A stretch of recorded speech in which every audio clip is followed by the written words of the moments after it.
The Excalibur is on course to investigate the mysterious disappearance of several ships in the uncharted region of space known as the Menudo Triangle.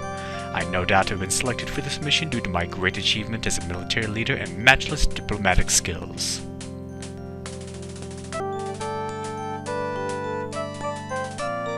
I go forward with total confidence in my ship and my crew, yet I am vaguely uneasy. I cannot put memories of traveling to the future and meeting my son out of my mind. Each night my dreams are haunted by the image of the woman he said would one day be my wife. I know she's out there, somewhere. But that's not important right now. The fate of trillions rides on the decisions I may have to make in the next several hours. As captain of the Star Confederacy's proudest flagship, I must follow the supreme guideline. To boldly go where no man has... No. To bravely traverse where no creature has traversed. That's not it. Skip it.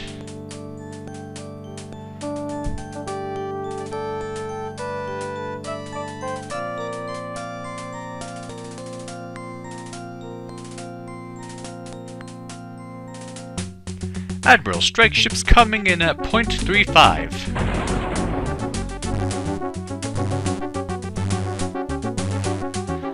Shields up, battle stations, lock weapons. Neutron beams locked, proton torpedoes armed. Tactical fired neutron beams, helm hard to port.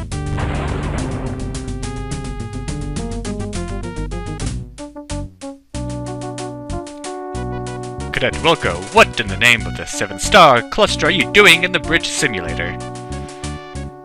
Get your sorry carcass out of there and get back to class where you belong, Space Cadet.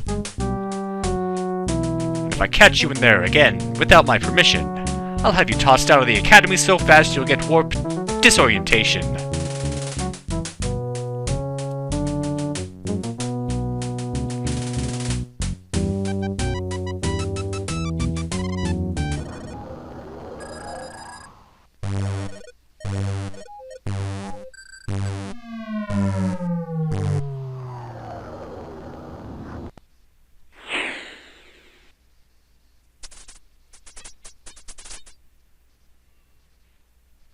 His illusions of spacefaring grandeur cruelly shattered by Captain Quirk.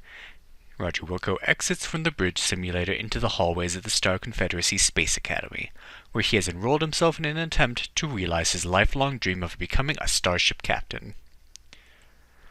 The last several months have not been easy for our hero, what with having to juggle time between skipping classes, snoozing through lectures, and spending long moments considering the implications of actually opening a textbook.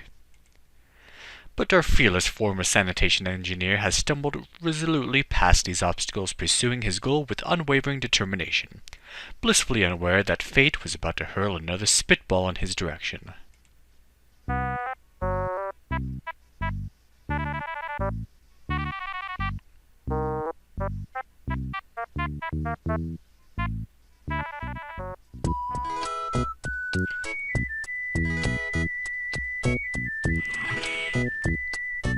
Alright, hello everybody, and welcome to my new Let's Play of Space Quest V, The Next Mutation.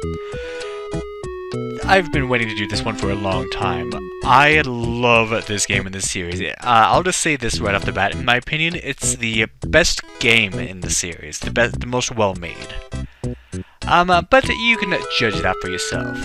Unfortunately, as you can see, there is actually no voice acting in this one, which is strange since there was voice acting in the last game, so we don't get our incredible narrator. So I will have to do it for you. Sorry about that. Anyway, we are playing as Roger Wilco as usual, and we can finally see some character progression as he is finally training to become a captain in the Starfleet. Isn't that exciting? And as you can see with Captain Quirk, he's of course, ripping off Captain Kirk, so I'm going to voice him as if he was Captain Kirk. Because, yeah.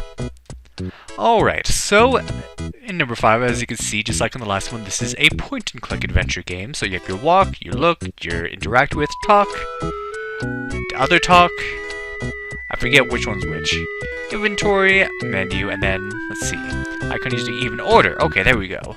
Such an icon and other people. So yeah, spoiler alert, we're gonna get a crew. Oh, okay. But we'll deal with that when the time comes. This aging behemoth has outlived its intended lifespan by several decades and will soon be heading for the scrapyards. The hallway is one of 4 that encircle the Academy landing bay. Students, faculty, and members of the Star Confederacy's staff use them to travel from place to place within the station. Yeah, as you can see, this is sort of spoofing off Star Trek, the first generation, of course. Such a good show. The StarCon registry lists the ship as the personal launch of Ambassador Beatrice Wankmeister from the G6 Quadrant. You dimly recall hearing her name once before, but the effort to remember anything further results in nothing more than a storm of misfired brain synapses and a dull headache. Beatrice Wankmeister. A silly name like that, I don't know how you'd forget who that belongs to, but we heard that in the last game. We'll discover more about that later. So we have a hallway here. Kind of works like the Scumsoft hallway in the Space Quest 3, where it just sort of goes around in a circle. So let's take a look around a little bit more. This panel, when it works, allows the user to call up a 3D holographic schematic of the StarCon Space Academy. So I believe we have a map here. Let's turn up the speed a little bit. Or a lot. Darn, the holomap director isn't working right now, and it's a shame because the map system is really cool looking with Gorad shading, texture mapping, and ray-traced images of every room in the complex. There's probably programmer language there. We've got our Quest for Glory stance going on. You don't have the time to waste working about in the closet right now. So, yeah, we're no longer a janitor, so no more going into janitor's closets, right? Right?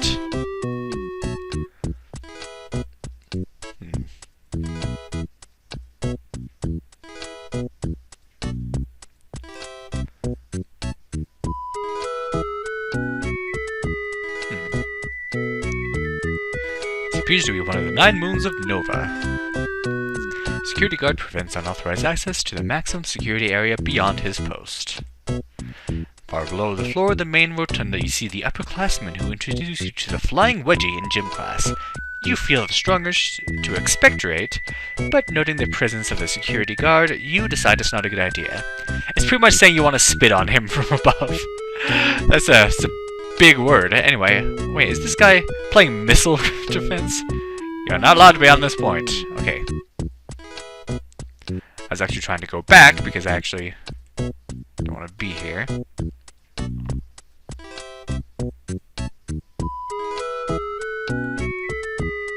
It's another interesting but totally useless example of technological engineering at work. I'm going to be looking around a lot. The Delta frigate from the G6 Quadrant. Hopefully a ship like this will one day be yours, providing, of course, that you make it, they make it through the StarCon Academy's rigorous training regimen. And for his beloved wife, the sleek corvette called Lady Plusbucker is reserved for the Academy Commandant's use exclusively. Recently, several freshmen were disciplined for scandalously altering the ship's name as a cadet initiation prank. I wonder how they could have changed the name to something inappropriate. The three-man fighter was captured from the dreaded pirates of Pestilon during their daring attempt to escape the confines of Space Quest 3. Oh yeah, we had a fight against them in the last section of that game. That was fun. It's a good game. A patrol craft was damaged in a skirmish with smugglers on the rim of the galaxy and is currently undergoing a major overhaul. Fortunately, it suffered less damage than ship Roger tried to place in hyperspace before leaving space dock. Oh, jeez. This bulk cargo freighter contains supplies for the colony on Clorox 2. Trainers like this one are used to instruct cadets on basic spaceflight techniques. Due to the relative lack of skill by cadets, these ships suffer a high rate of attrition. The current record for number of shipwrecks stands at 3 and is currently held by Roger, which includes a notable incident where he totaled a ship without even leaving the hangar. Odds are 2-1 among his classmates that Roger will break his own record before graduating. I'm guessing that has to do with the turning on warp drive before we even left the hangar. Anyway, can we go in here? Security clearance is too low to enter this room. In fact, it's so low you need a pass just to go to the restroom. Yikes. Alright, let us explore some more. The sleek little beauty is for sale and can be yours for a mere 10,000 buckazoids. Dial 1555 good cars and ask for Festerblats. Ah, not Festerblats. Yeah, you remember him, don't you? This ship once belonged to the two guys from Andromeda, but was seized when one of them walked out on his 10,000 buckazoid tab in the Academy Lounge. Well, they're working for Sierra now, so I guess we don't have to worry about them. The SCS Lollipop, a good ship. They made that same joke in The Next Generation, one of the very first episodes. Ah, it's been too long since I watched Star Trek. I need to watch Star Trek again. Fellow cadet members of the tightly knit StarCon Cadet Brigade. Let's give them an order.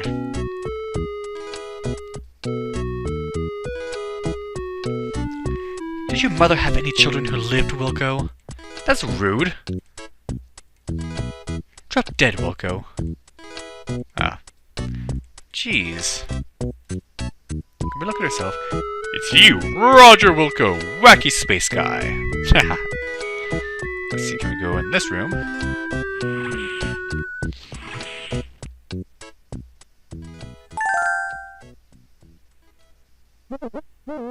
There's a Klingon back there. Sorry I'm late, Professor. We have the teacher talking like the Peanuts here. You mean that the ULP StarCon aptitude test is today? Yes, sir, I'll get started right away.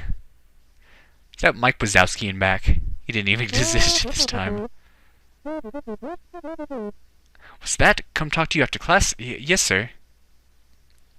Are there any other races from other places here, like other that you can recognize? Anyway, we have a test to do, so let's save the game.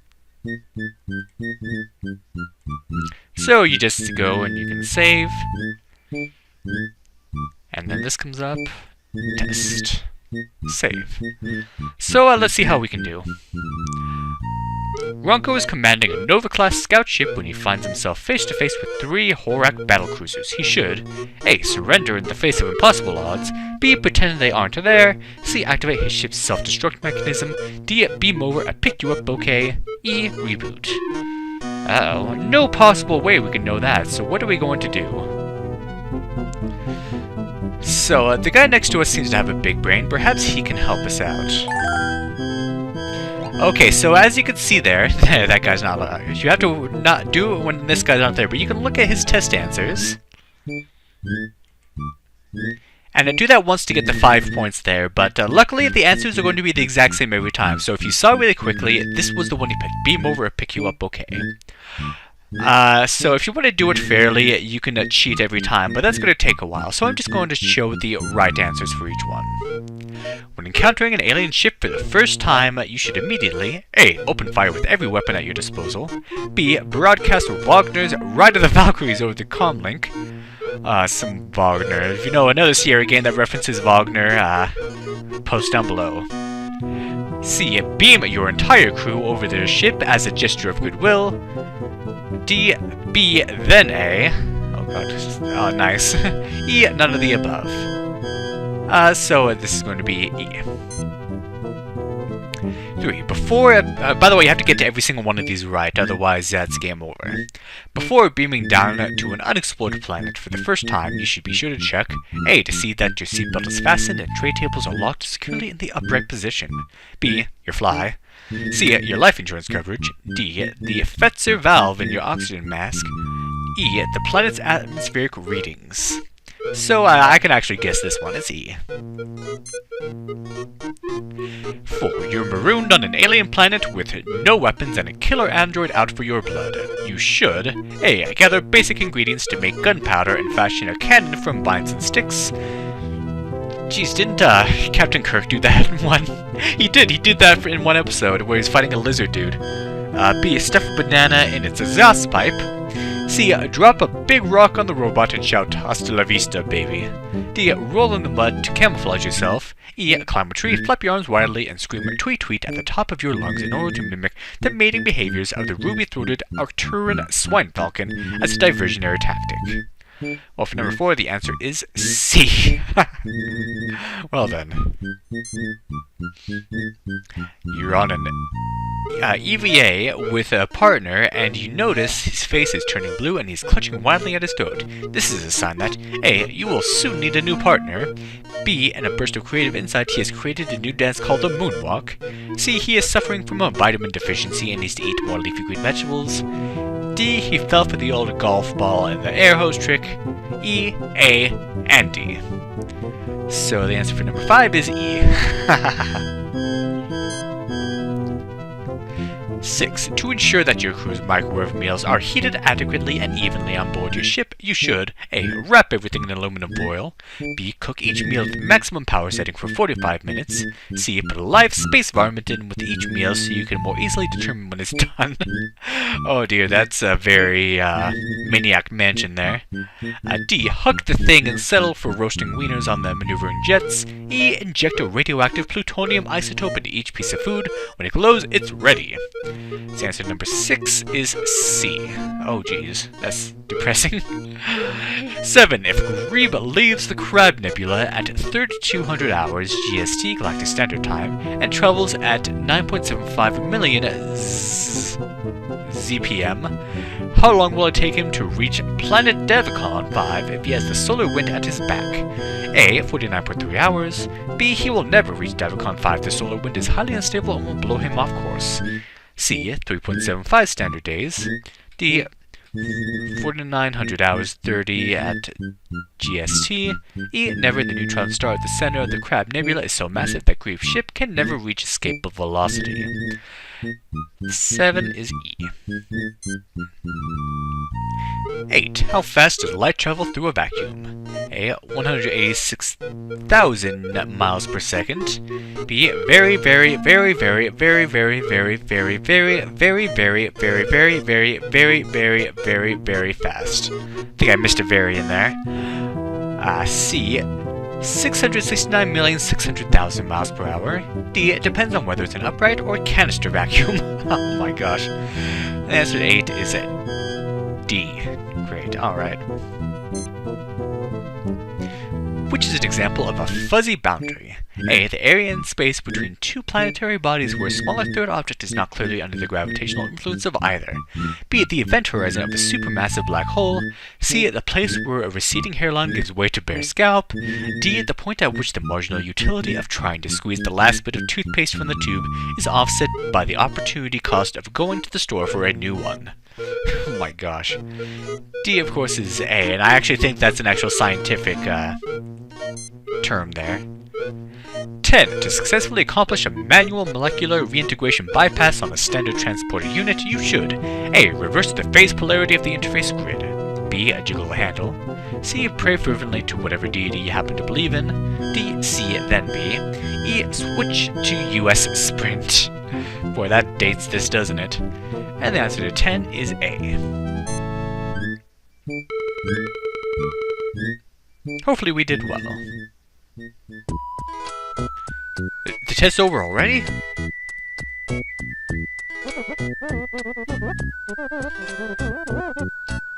Yes, sir, I agree that clearing the Academy crest is an appropriate punishment for being late to class. I'll get right on it.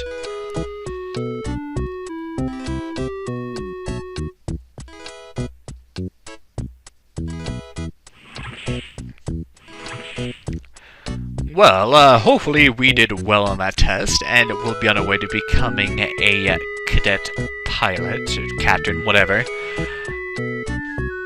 But how hard will it be to clean that floor? Well, I guess we're just going to find out next time on Let's Play Space Quest 5. Thank you for watching, and have a good day.